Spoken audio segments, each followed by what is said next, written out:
The spleen is an awareness center.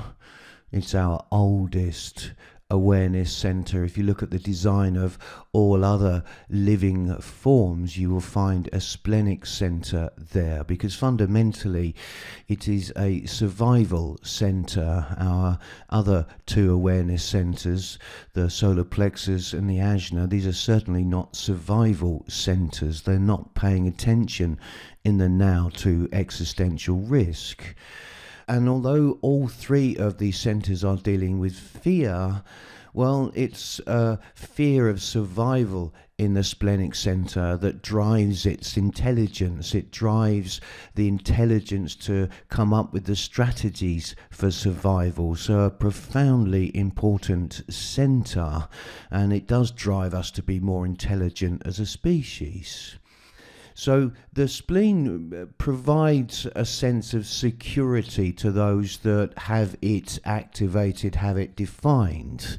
No other center brings this sense of security, because it's the security of ultimately survivability. And it doesn't mean because you have a defined spleen that you're automatically going to survive.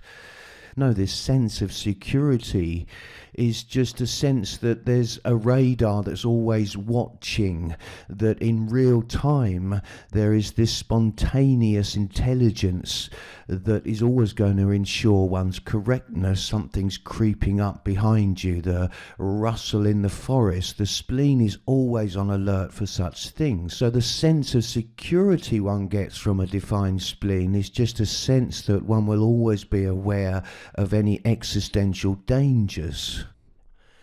So having an undefined splenic center in one's design is really quite challenging, because there isn't this sense of feel good, this sense of security that comes, and this is what leads to the strategy of the open splenic center relative to the mind, of course, that thinks it's the boss of your life.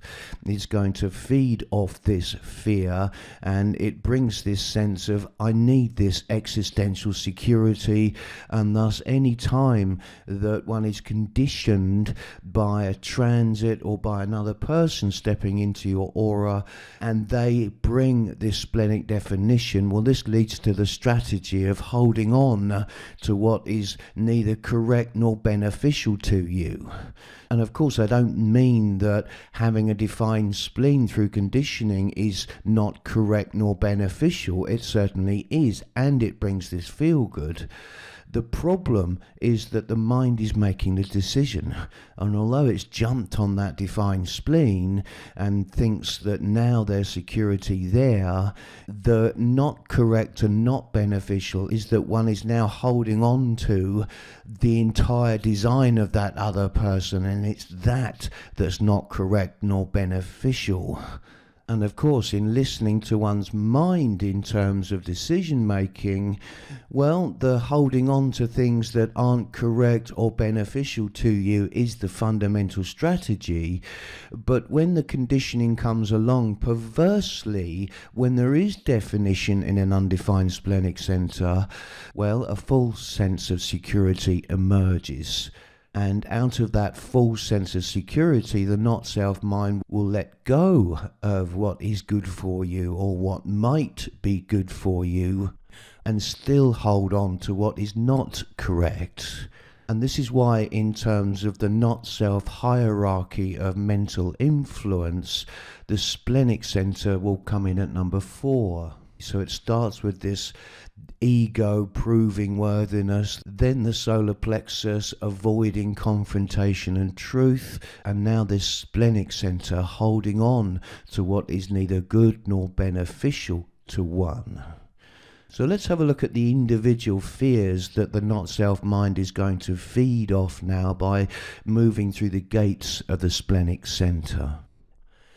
We'll start with the 50th gate. This serves a similar function to the 6th gate in the solar plexus, in that the 50 is the controller gate for the spleen. This is where all intelligence really is streamed out into the different energy circuits within the spleen.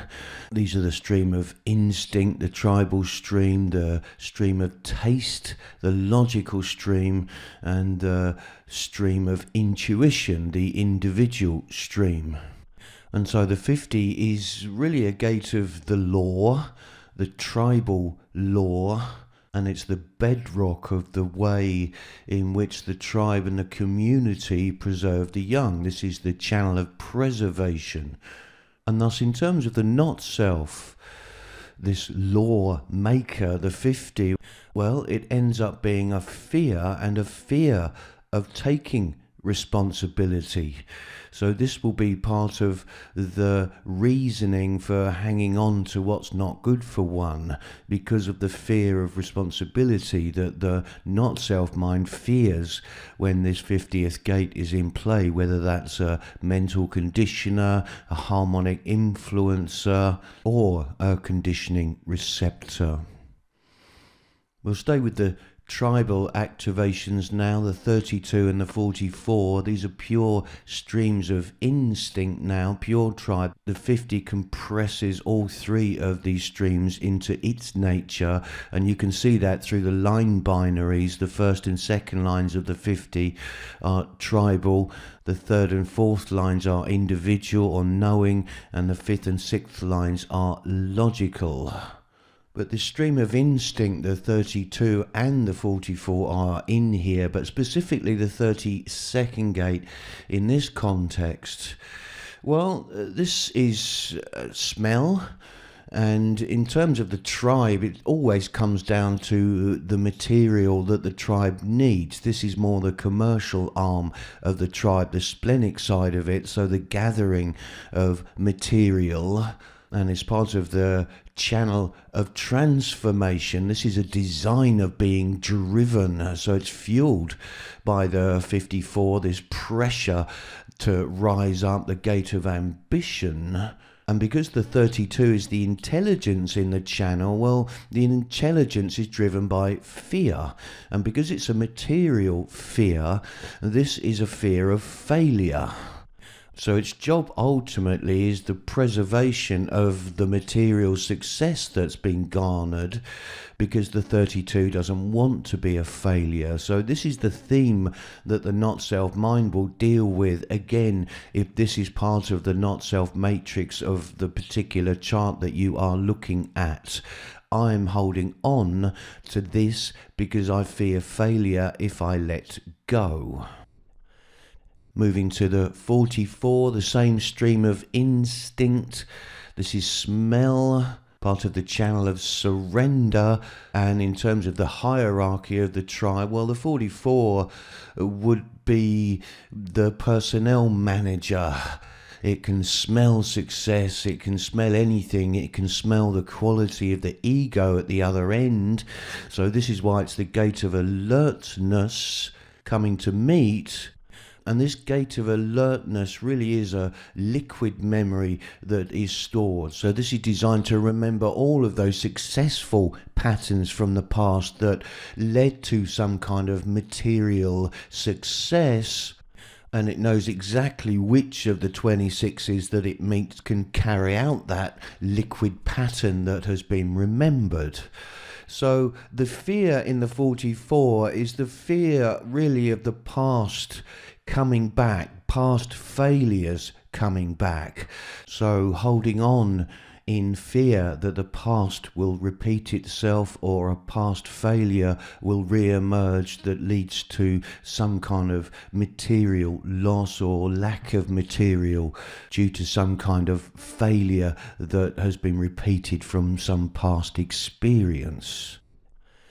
Let's move to the 28 now, the first of two individual knowing energies in the spleen. This is the stream of intuition. This is sound. It's the gate of risk-taking. And this really represents a fundamental primal fear in us as humans. It's the fear of death, more like the fear of whether or not life is of value. It's all about change and evolution, the 28. It's the transitoriness of power and influence. It's the fear of life that has no purpose.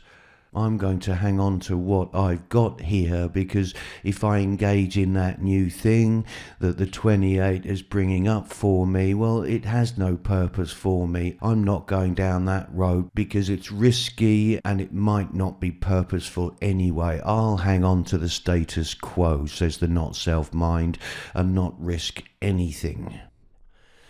And if we move to the 57, if you listen to the integration network video that I did, you will know that the 57 is the prime intelligence for this integration or survival network. Again, acoustic, intuition, and this is the fear of tomorrow, the fear of what might just be around the corner. I'm not letting go of this and taking that opportunity instead, because tomorrow it might all go wrong. I will hang on to what makes me feel secure now. And we know that ultimately the 57 pointing at the 10 is the channel of perfected form. So this fear of tomorrow is that this person really would be afraid that on their own they cannot perfect their form. That's the fear. So they hold on to that splenic definition even though it's not good for them, out of some sense of security that comes with that. So this is someone that would be terrified of being alone, a fear of not being able to survive if I let go of this conditioning. Which leaves us with the two logical activations, the 18 and the 48. The 18 is fear of authority. This is the mother-father gate, challenge the authority of the parents, and this is ultimately, over time, what improves the patriarchal or the matriarchal archetypes in each generation. Because the 18 is the challenge of authority. This is why it's a gate of fear of authority. So in receiving conditioning that activates this 18, this will set off the not-self mind to truly justify holding on to a relationship because of its fear of challenging that authority process. And finally, the 48, part of the channel of the wavelength, the channel of talent. The 48, the gate of depth, the well. And ultimately, it's about solutions that can emerge from that well. But there's an enormous fear of inadequacy in the 48th gate. And thus this can truly lead to holding on to strategies, to solutions that are just not correct or beneficial for that person. Holding on out of the fear of being proved inadequate. So even if a good solution comes along, this not-self mind will still hold on to the old solutions out of this fear of inadequacy.